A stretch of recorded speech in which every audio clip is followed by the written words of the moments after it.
Vamos a continuar. Vamos a ver un poquito ahora del juicio de amparo para ir ahí mezclando. ¿Vale? Antecedentes históricos del juicio de amparo. Es nuestro tema.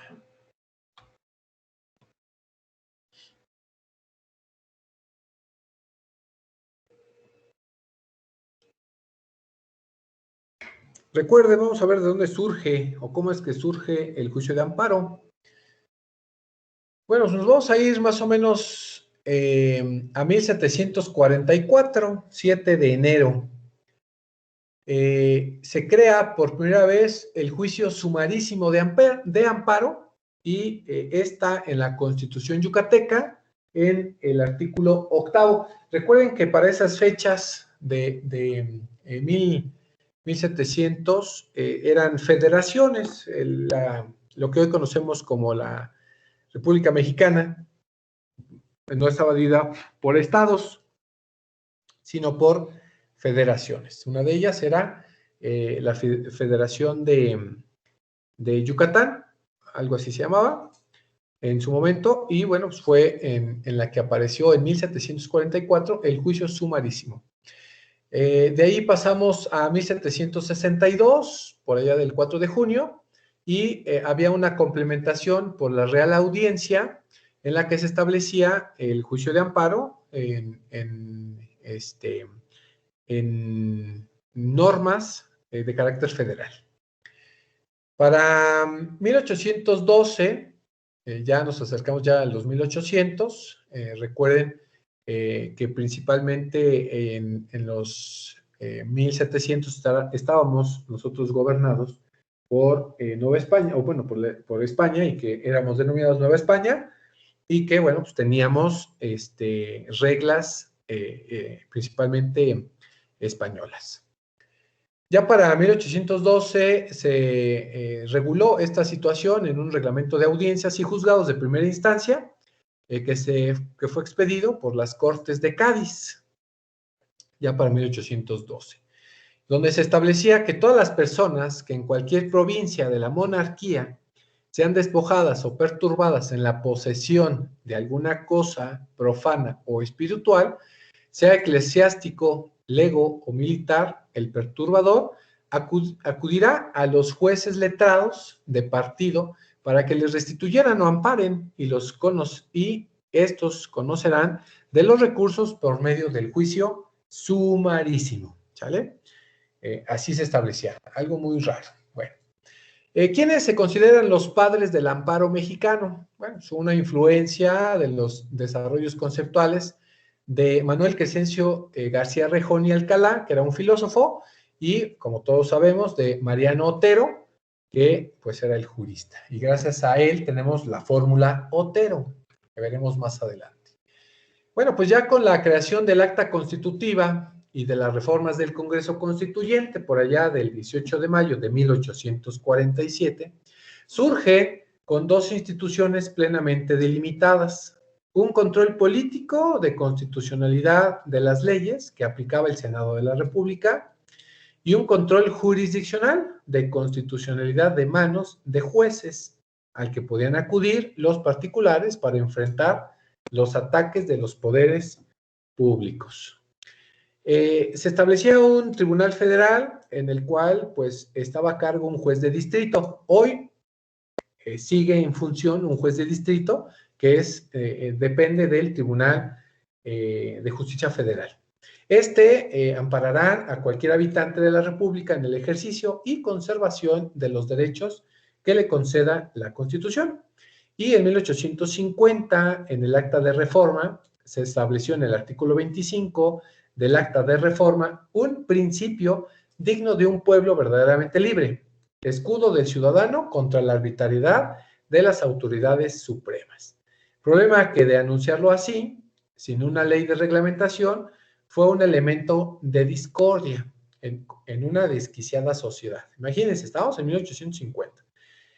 Referencias los acaecidos en San Luis Potosí y Coahuila, donde las disposiciones legislativas quedaban bajo ciertos aspectos subordinados al juez de distrito. el poder era superior a una legislatura de gobierno. Pues sí, recuerden, legislaturas de cada uno de los estados eran inferiores que un juez de distrito. Y bueno, era un derivado de esta situación, ponerlo a un poder constitucional. Fue como el juicio de amparo surge como revisor de la constitucionalidad de las leyes y como control de la legalidad de actos de autoridad, tanto administrativa como jurisdiccional. De ahí su origen histórico como constitucional, contra las violaciones de los derechos fundamentales, que es el principio de legalidad. Por eso es que se elevó en carácter constitucional.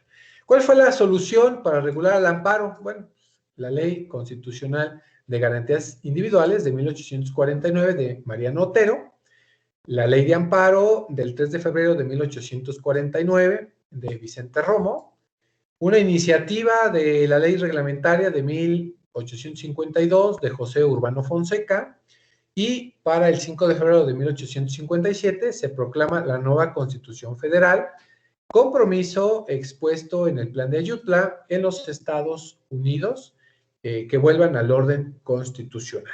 Recuerden, Constitución que es fuente histórica. Y de ahí principalmente ponemos un constitucionalismo.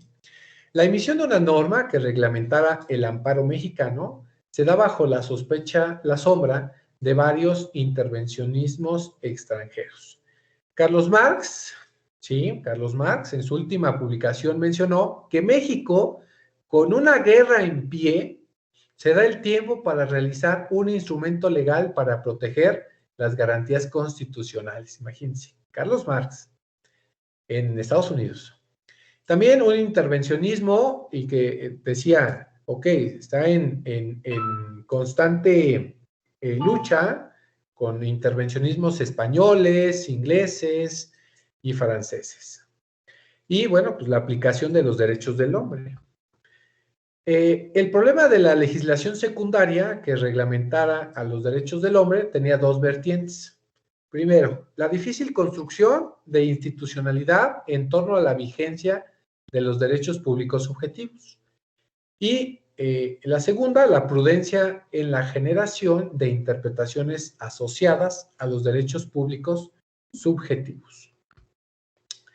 Más soluciones a las problemáticas del derecho de amparo, al juicio de amparo.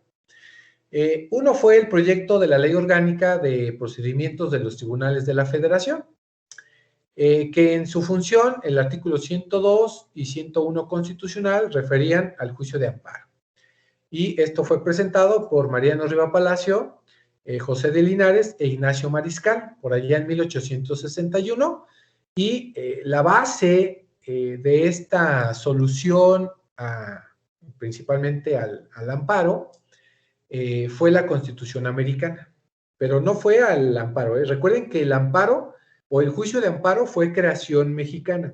Ellos tenían la idea de esta protección constitucional acerca de los precedentes en el orden histórico. Los romanos manejaban los precedentes, el sistema inglés y que por consiguiente americano por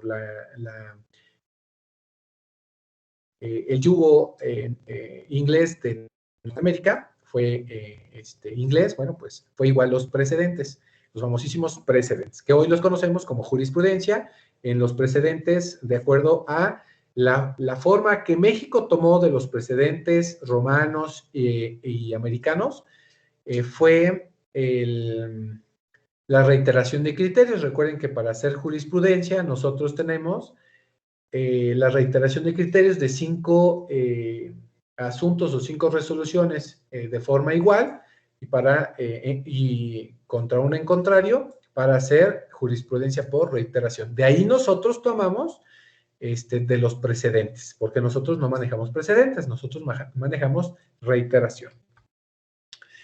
Mariscal, bueno, la importancia de la ley, pues que fuera de importancia mayor y de vital necesidad, considerando de vital su necesidad, ya que va a hacer efectivas en realidad las garantías de la Constitución, asegurando a los ciudadanos su protección. Y vamos a hacer referencia a Mariscal, que no existen antecedentes en la vida jurídica del mundo, algo similar, algo que nosotros tuviésemos que hacer referencia. Recuerden, si bien es cierto, estaba regulado el juicio de amparo, pero había tantas resoluciones, imagínense, quien resolvía era un juez de distrito, y había tantos jueces de distrito como tribunales existían. Entonces, imagínense tantas resoluciones, tantos criterios que podían realizarse. Sí, claro, tantos criterios que iban a tener derivado de dos vertientes. Que un juez de distrito no podía saber lo que decía otro en diferentes estados, en diferentes distritos. Entonces, como no se sabía o no se conocía, pues existían tantos criterios como resoluciones y no había un precedente. Cada quien resolvía lo que entendía. Recuerden, el derecho es interpretativo. Entonces, el criterio de cada uno de los jueces de distrito, pues, hacía lo que él quería. Por eso es que existía siempre esta lucha. La primera ley de amparo que nosotros conocemos a nivel federal fue hasta 1861, en la segunda legislatura del Congreso de la Unión. Y esta cristalizó gracias a la Ley Orgánica de Procedimientos de los Tribunales de la Federación, esta enviada por el presidente Benito Juárez. Este es nuestro primer antecedente a nivel federal, como hoy lo conocemos, Ley de Amparo. Y sí, tuvo mucho auge, pero como hoy sabemos, nuestras leyes se tienen que ir adecuando a un rol social, una conducta humana y diversos factores. Fue en 1868 que se reformó por primera vez la Ley de Amparo. Esto, el mismo presidente Benito Juárez presenta la reforma a la Ley de Amparo de Garantías Individuales y se crea la Ley Orgánica de los artículos 101 y 102 constitucional, aprobada el 30 de enero de 1869. Recuerden que nuestra Ley de Amparo se llama, si bien se llama Ley de Amparo, pero es Ley Reglamentaria de los artículos 103 y 107 constitucional. Y fue gracias a esta reforma de 1868 que se le quedó ese nombre y que hoy todavía lo conservamos. Y pues así fue modificándose. Hay una segunda reforma a esta Ley de Amparo y estamos hablando en 1882. Esta fue emitida por el presidente Manuel González. Recuerden, en aquel entonces, 1882, estaba regulado constitucionalmente el amparo en el artículo 101 y 102. Recuerden que en este momento está en el 103 al 107. Esta fue emitida por el presidente Manuel González y el amparo se relaciona con la violación a garantías individuales, con las leyes o actos de autoridad que vulneren o restrinjan la soberanía. En continuas reformas llegamos a la tercera y aquí hubo un distanciamiento muy, muy importante de la Ley de Amparo en esta materia.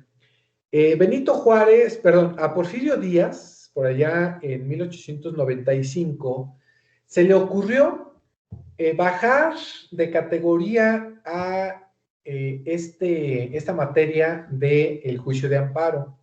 Y para él dijo, no, lo vamos a bajar a nivel federal, no a nivel constitucional, lo vamos a bajar pues un escalón de área.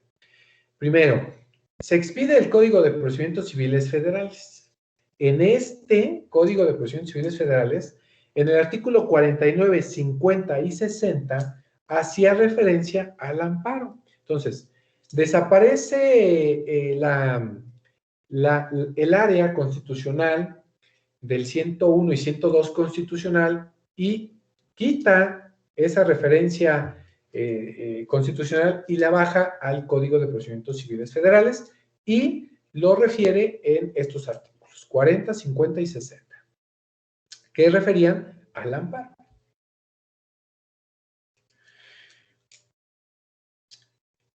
Y en 1897 se adecúa este Código de Procedimientos Civiles federal y se expiden los títulos 2 y 3 para complementar este código y surge pues este código y que hasta sus artículos 745 y 849 en este se regulaba la materia de amparo. Existe otra reforma al Código Procesal Federal Civil para 1908, ya casi llegamos a la Revolución, ¿no? Igual se emite este código y en los títulos segundo, que habla de los juicios, precisamente en el capítulo sexto, sección primera, de los artículos 661 al 796, todo un gran capítulo, se regulaba sobre el juicio de amparo y hablaba específicamente de la protección de los derechos del hombre y o garantías individuales. Ahí empezó a tomar fuerza ya en 1908. Y ya en la Constitución, recuerden que ya en 1917 vuelve a reformarse, se vuelve a reformar esta Constitución y y ya en la Constitución vigente que tenemos nosotros, se vuelve a regular a nivel constitucional el juicio de amparo, ¿sale? Y que se toma, o los términos fueron tomados de la Constitución de 1857 para volver a regular en sus artículos 103 y 107, como hoy los conocemos ya en nuestra Constitución y que ya fueron plasmados para reglamentar la ley o principalmente el amparo constitucional. Fue hasta el 18 de octubre de 1919, en la cual se emitió la ley reglamentaria de los artículos 103 y 107 constitucional, como hoy lo conocemos, y es conocida como la ley de amparo. Y de ahí fueron muchas reformas que le hemos hecho o que le han hecho nuestros legisladores a nuestra ley de amparo. Una de ellas, en 1935, se expide la ley orgánica de los artículos 103 y 107 constitucional. Antes era ley reglamentaria, en 1919. Para 1935 le cambian el nombre y es ley orgánica y bueno, sus diversas reformas, ¿no? Para el 2013, bueno, pues tenemos ya la ley de amparo reglamentaria a los artículos 103 y 107 como hoy la conocemos. ¿Recuerdan? Derivada de la reforma constitucional del 2008, 2011 y nuestra reforma más importante del 2013.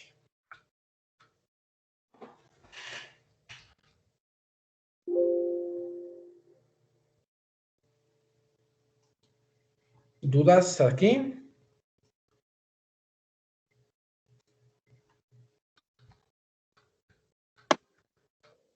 No, pues no, solamente es que que te guste la historia. Oh, es que su programa tiene historia, tiene antecedentes. ¿Qué les digo? Y se tienen que cumplir. Un segundo, que se me cerró la presentación.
Perdón, se cerró.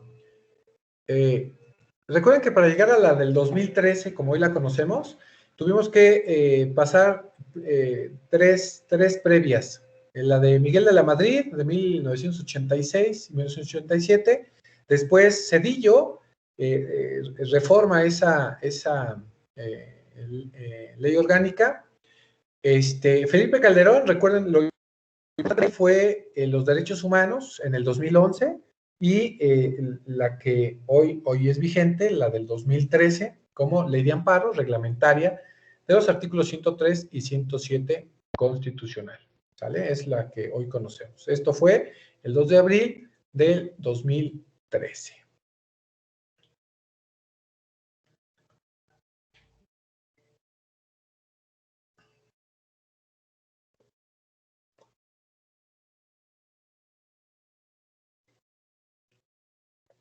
Y bueno, derivado de estas modificaciones reglamentarias a la ley, al juicio de amparo, regulados en el 103 y 107 constitucional, hace referencia a una organización del Poder Judicial de la Federación. Recuerden que si bien el máximo tribunal de justicia es la Suprema Corte, pero para llegar a ella, pues debemos nosotros identificar cómo se organiza este Poder Judicial de la Federación para pues, hacer referencia. Hablábamos de los jueces de distrito, hablábamos de la Suprema Corte y nos faltan otros organismos. ¿Cuáles son? Bueno, nosotros tenemos en el artículo 94 constitucional que habla del Poder Judicial. Y este Poder Judicial dice que va a depositarse en el ejercicio en una Suprema Corte de Justicia, que es el alto Tribunal Constitucional, que es el que va a resolver alguna controversia constitucional o alguna acción de inconstitucionalidad. Tenemos al Tribunal Electoral, que también está a nivel federal, y que este es el encargado de resolver cuestiones de votaciones, principalmente de partidos políticos. Aunado a porque debemos de mencionarlo también, tribunales a nivel federal, tenemos el agrario, también que va a resolver exclusivamente en materia de tierra. Tenemos al Tribunal Administrativo, contencioso, administrativo y fiscal, que le llamamos, que también va a resolver cuestiones de carácter administrativo, en su caso, fiscales. Esto hablando de los tribunales, ¿no? Y cuando hablamos en materia común, pero a nivel federal, tenemos los tribunales colegiados, que van a resolver también cuestiones de juicio de amparo. Tenemos a los tribunales unitarios de circuito, lo mismo, van a resolver algunas cuestiones de amparo o de apelaciones de amparo. Y tenemos a los juzgados de distrito. Estos que resolverán igual cuestiones de juicios de amparo, que en su momento cada uno tiene una función específica. Si nosotros nos vamos a la ley de amparo y nosotros nos vamos a la ley orgánica del Poder Judicial, menciona que en la reforma de la ley de amparo del 2013, del 2011 constitucional y 2013 de la ley de amparo, reforma, recuerden ustedes que crea un organismo más, pero no está aquí previsto en el artículo 94 constitucional porque no resuelve cuestiones de fondo, únicamente cuestiones de legalidad, que es el pleno de circuito. Estos plenos de circuito únicamente van a resolver cuestiones de competencia o cuestiones de forma, no de fondo.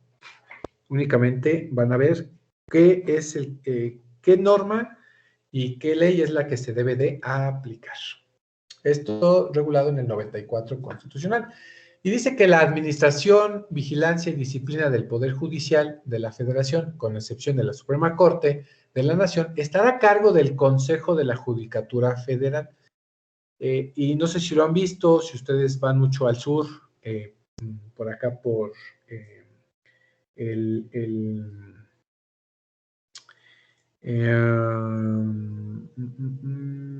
está casi o pasando Chapultepec, está el Consejo de la Judicatura Federal. Bueno, en los términos que conforme a las bases que señala la Constitución y establezcan las leyes, le va a correr esta parte de la administración. No quiero decir que él es el que va a administrar justicia, no. Él es un consejo. ¿Y cómo se va a organizar? Primero, la Suprema Corte, recuerden que está organizado o está comprendido por 11 integrantes, en la cual tiene ministras y ministros. 11 ministros, 11 ministras, ¿sale? A Gilmar, ¿qué pasó? Bueno, referente a lo de donde está el poder judicial, hay uno ahí en Barranca del Muerto, sobre Revolución, la calle se llama Revolución, y hay otro ahí sobre Perisur, igual sobre insurgentes, Consejo de la Judicatura, ¿no? Y la Federación. Sí. El Consejo de la Judicatura Federal tiene varias sedes, es correcto.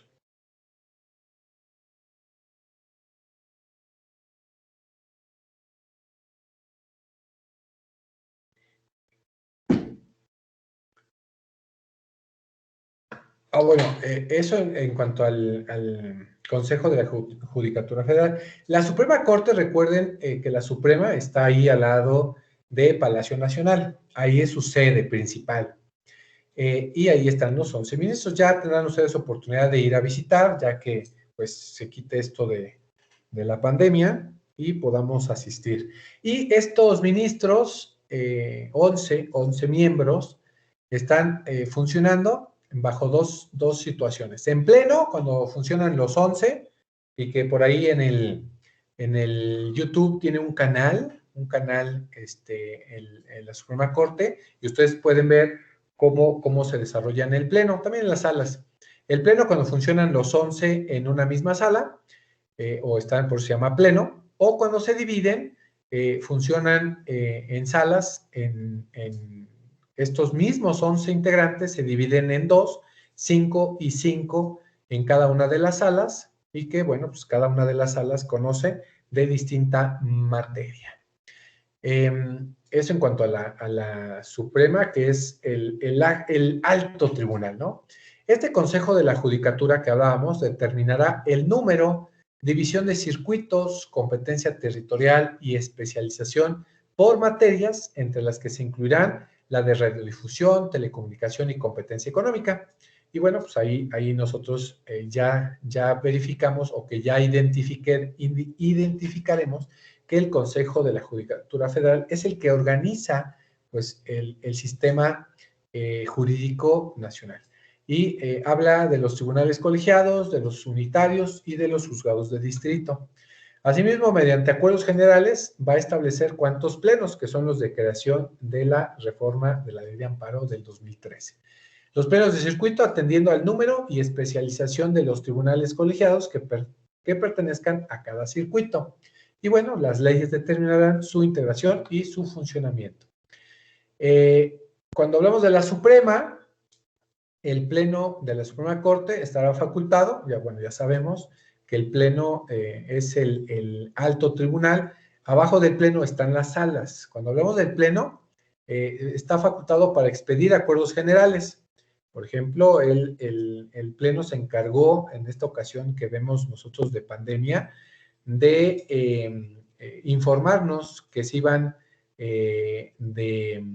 de semáforo rojo, qué días iba a funcionar, qué días no, cómo iba a funcionar, hasta buscar la adecuación que fuera de forma virtual, ¿no? A fin de lograr una adecuada distribución entre las salas de los asuntos que competa conocer a la Corte, así como remitir a los tribunales colegiados de circuito para mayor prontitud en el despacho de los asuntos aquellos en los que hubiese establecido jurisprudencia, o los que, conforme a los referidos acuerdos, la propia Corte determine para una mejor impartición de justicia, ciertos acuerdos surtirán efectos después de publicados. Acuérdense que todos los acuerdos van a ser publicados en el Diario Oficial de la Federación. Los juicios de amparo, las controversias constitucionales y las acciones de inconstitucionalidad, que es lo que va a resolver este tribunal superior o el Poder Judicial de la Federación. Acuérdense que va a resolver juicios de amparo, controversias constitucionales y también acciones de inconstitucionalidad. Es lo que se va a encargar de resolver este tribunal de alzada. Se substanciarán y resolverán de manera prioritaria cuando alguna de las cámaras del Congreso, a través de su presidente o el Ejecutivo Federal, por conducto del consejero jurídico o del gobierno, justifique la urgencia atendiendo al interés social o al orden público, en los términos de lo dispuesto por las leyes reglamentarias. Y les voy a poner un ejemplo clarísimo que el presidente o el Senado realizó. Recordarán ustedes que el presidente estuvo haciendo por parte de su...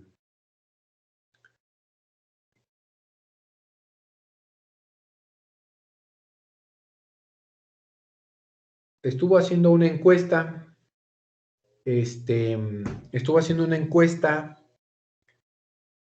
para juzgar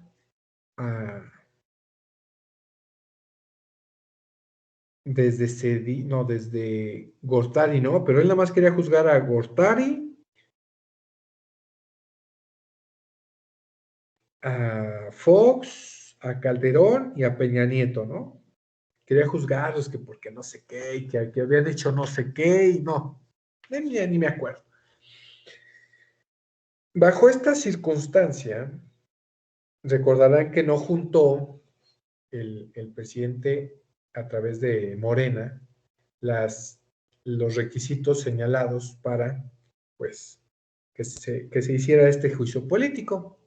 Entonces, lo que hizo fue solicitar directamente a el Senado como iniciativa de él, y dijo el Senado, no, pues, ¿qué crees? Que eso no está dentro de mis facultades, y lo envió a la Suprema Corte como una, no me acuerdo si como una acción de inconstitucionalidad, ¿no? Algo así.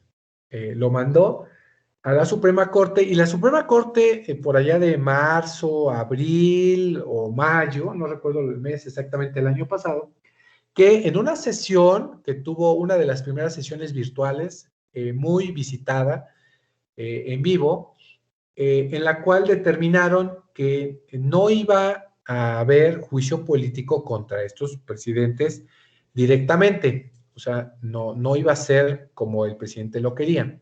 Ellos determinaron que de acuerdo a esa acción de inconstitucionalidad, derivado a que no se estaba viendo objetivamente, la Corte determinó sí realizar juicio político, pero sobre cualquier servidor público, ya no directamente, pues haciendo la cacería de brujas, como lo quería hacer el presidente actual, sino a todos los servidores públicos que hubiesen hecho daño, así lo dijeron, haber hecho daño a la nación o al Estado, y gracias a eso, bueno, pues hoy están juzgando a gobernadores, están juzgando a algunos servidores públicos, destituyendo y demás, que han hecho un mal actuar en la designación de sus funciones, y bueno, pues no se logró como se quería. Esto en cuanto a la función de la Suprema Corte. Y bueno, pues la ley fijará los términos en que sea obligatoria la jurisprudencia. Recuerden, la ley de amparo, por allá en los artículos 112 o al 120, si no recuerdo, cómo es que se debe de tomar la jurisprudencia obligatoria, y que, bueno, recuerden que sí es obligatoria la jurisprudencia bajo 3 lineamientos. La reiteración de criterios, que son 5 resoluciones a favor o en el mismo sentido. La contradicción de tesis o contradicción de criterios se le denomina, y la sustitución. Son los 3 criterios para la obligatoriedad de la jurisprudencia que retoma. Además de la controversia constitucional y la acción de inconstitucional, que lo que fuere a resolver bajo estos dos criterios más, se iba a determinar jurisprudencia, claro, teniendo ciertos requisitos. Uno de ellos que de los 11 ministros, al menos 8 voten en ese sentido. Bajo estas circunstancias se va a establecer. Y también que establezcan los tribunales del Poder Judicial de la Federación y los plenos sobre la interpretación de la Constitución y normas generales, así como requisitos para su interrupción y sustitución en el caso de la jurisprudencia. En cuanto a la remuneración que perciban por sus servicios los ministros de la Suprema Corte, los magistrados y los jueces de distrito y los consejeros de la Judicatura Federal, así como los magistrados electorales, no podrá ser disminuida durante su encargo. Esto, recuerden que por ahí el presidente cuando entró dijo que se tenían que bajar todos su sueldo. Bueno, pues esto no puede ser porque, bueno, pues la Suprema Corte ha hecho jurisprudencia sobre esta determinación, que una vez que el ministro entre no podrá disminuir o cambiar su sueldo. Bueno, subir sí, claro, pero eso principalmente aquí, imagínense que un ministro gane 800,000 pesos mensuales, más otras situaciones, pues imagínense que con 800,000 pesos mensuales, un ministro pues pueda ser, sí, Gilmar, pueda ser ahí víctima de alguna situación rara. Dígame, Gilmar. Prof, una preguntota. ¿Y quién es el que le imparte, bueno, el presupuesto de su sueldo al servidor público, ¿no? Porque, bueno, para que gane todo ese cambio, prestaciones y bonos y que ahí te va para el chesco, creo que hasta las comidas les pagan, ¿no? Todo, gasolina, todo. Son tan miserables que hasta todo les pagan. Y entonces, ¿quién es Sus el que vales de despensa. regulariza todo eso? Acuérdense que eso es regulado por el presupuesto de egresos y quien regula esa parte son los diputados. O sea que, pues con razón nunca se bajaron en el aguinaldo. Imagínense que de aguinaldo se llevan como 1,5 millones. Sí. Y entonces ahí cómo podría actuar el presidente, ¿no? O sea, porque trata de controlar ese tipo de sueldos, absurdos. Pero mira que están bien. Imagínate ¿Ande? que nada más son 11 y que si les bajas el sueldo a, como decía el presidente, que tenían que ganar, creo que 50,000 o 100,000 pesos. Imagínense que un ministro con 100,000 pesos, pues rápido lo van a corromper. Llegas con un asunto pesado y le dices, te traigo 10 millones. ¿Y qué le va a decir al ministro? Sí, échalos. Hoy, con un sueldo así, ¿tú crees que un ministro se va a corromper por 1 millón de pesos? ¿Por 10 millones de pesos? Pues no. Pues sí, ¿no? Entonces, tiene contrapesos. ¿Cómo crees que a un administrador de justicia le vas a pagar poco? ¿Cómo crees? Pero es que, prof, vamos a ser coherentes y ahí en general a la sociedad, ¿no? Porque un licenciado me dijo esto, y pues sí me puso a pensar hace bastante, ¿no? Me decía, tú al mexicano así le subas el sueldo mínimo a 500 pesos, por su mala educación, por su mala formación, por su mala cultura, ve algo mal puesto, presta, se lo chinga, ¿sí o no? Y dije, no, Sí. sí, tiene toda la razón, ¿no? Es lo mismo con los servidores públicos. Los servidores públicos, así les pagues bien, los trates bien, bonos, etc., van a seguir robando, ¿no? ¿Por qué? Porque no hay un ejemplo de justicia, no hay un ejemplo en el cual pues, la piensen dos veces antes de corromperse, ¿no? Porque si están en ese lugar es porque van a hacer valer el puesto y para lo que estudiaron y para lo que se dedicaron, ¿no? Porque si vamos por unos pesos, pues entonces ya no hay criterio, ya no hay ¿cómo se llama? Ética moral, laboral, etc., ¿no? ¿O me equivoco? Pues sí, pero pues se trata de prever esa parte, pero ¿qué te digo? ¿Qué te digo? Pero ahí es donde entran sus derechos humanos, como lo que hizo el Chapo cuando fue a juicio, ¿no, profe? Lo salvaron sus derechos humanos. Sí, claro.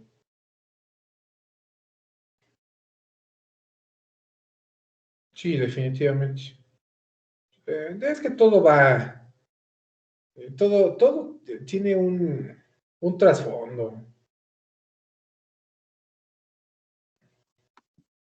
Profe, Todo tiene un beneficio sobre todos, ¿no?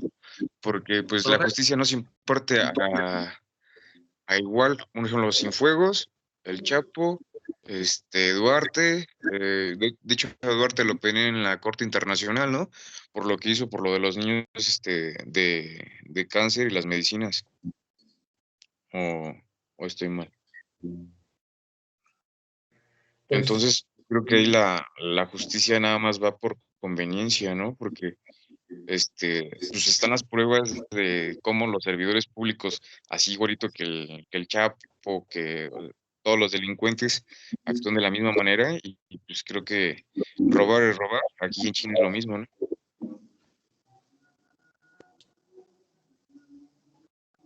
ya se fue el profe. no, estoy escuchando. Es que todo Nada tiene... más está dando el avión, ¿Cómo? que nada más está dando el avión, Nora. Es que no puedo dar una opinión. Ya lo escuché con ese, sí, claro, sí. Sí, por eso les dice, sí, claro, sí, claro. Es que, ¿cómo quieren que les dé una opinión? No. Ustedes vayan creándose sus propias opiniones. Es que, miren, yo también, bueno, es que, ¿qué les digo?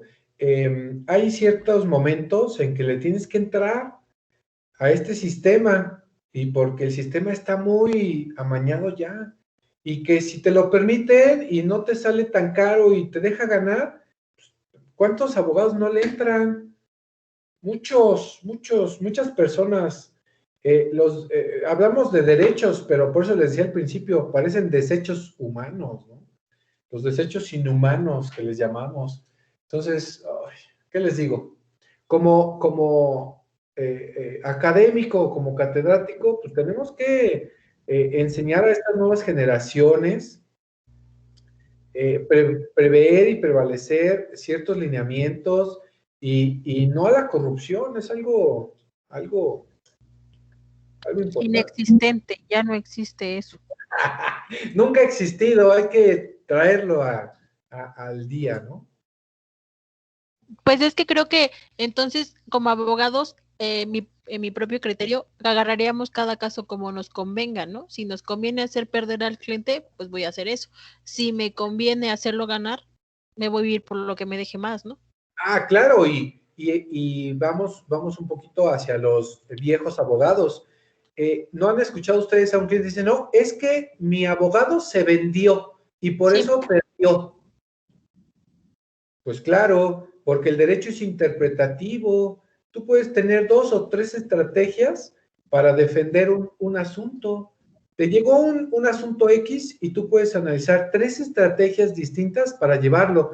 Que una estrategia te resulte más fácil o que una estrategia te lleve a donde tú quieres o lo que quiere el cliente, es correcto. Entonces, tiene sus pros y sus contras, todo.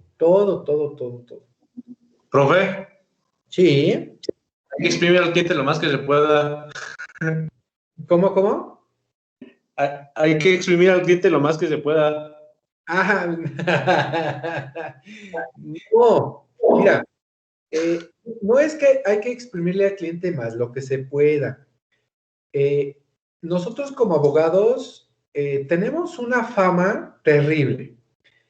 Y yo siempre les digo a mis clientes, así sea un divorcio, ¿no? No sé si han ido al suburbano o luego en los juzgados o así luego dice, o en los anuncios, divorcio, trámite completo 2,800 o 2,500. Digo, no manchen, eso no me alcanza ni para las copias, ¿no? Lo que le llamamos las copias, no me alcanza ni para mi servicio, ni para que el pasante me ayude a hacer el trámite.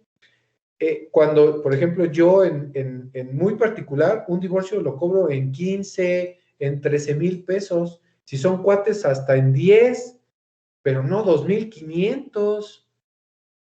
O sea, no regalo mi trabajo. Les digo, un cliente dice, quiero regularizar mi propiedad. ¿Qué precio me das? Le dije, mira, un notario te cobra entre 80 y 100,000 pesos. Yo te cobro 60. Ay, es que es bien caro. Ah, vete con el abogado que se anuncia en las lonitas, en las mantas, te va a cobrar 20, pero pues quién sabe si te vaya a arreglar, ¿no? Mejor cobra bien, haces bien tu chamba y no digamos exprimir bien, sino hacer bien tu trabajo. Por eso están aquí, ya van a ser las 2. ¿Cuántas horas no están ahí sentados ahorita frente a la computadora y al mismo tiempo frente a un pizarrón, frente a un profesor? Y están sentados, están invirtiendo. Entonces, barato no es su educación, ¿eh? No, no. O a sus familiares, ¿no? Me dice un tío, oye, échame la mano, pues no tengo mucho dinero, te voy a dar tanto. Le dije, ¿qué? ¿Cuánto aportaste a mi educación? ¿Cuándo me pagaste una colegiatura? ¿Cuándo fuiste parte de apoyo para que yo me titulara como abogado y que ahora quieres mis servicios casi, casi gratis? No. ¿Alguien que te ayudó? Sí, claro, gratis, ¿no? Pero alguien que no, lo que es el costo que sea. Misa, hay que cambiarle ese nombre, no exprimir, sino cobrar justamente tus servicios y que no son baratos. Sí, ¿verdad? Sí, sí, porque no, pues barateros hay muchos y hay muchos que dicen, no, pues le voy a cobrar tanto, pero más todo lo que se ocupe y luego le empieza a pedir, ¿no? Dame 3, dame 2, que 500, que los 1,000, que los 2,000, no. Desde el principio, tanto te voy a cobrar. Necesito tanto al principio y tanto al final. Punto. Ya. Y eso sin contar mi contrato de servicios, inicio y final. Sí, sí, claro. Y en el contrato, por si no te pagan. Exacto. Pero bueno, ¿qué les digo? Jóvenes, vamos a dejarlo aquí para que no se cansen, no se aburran de mí y continuamos la siguiente clase. ¿Les parece?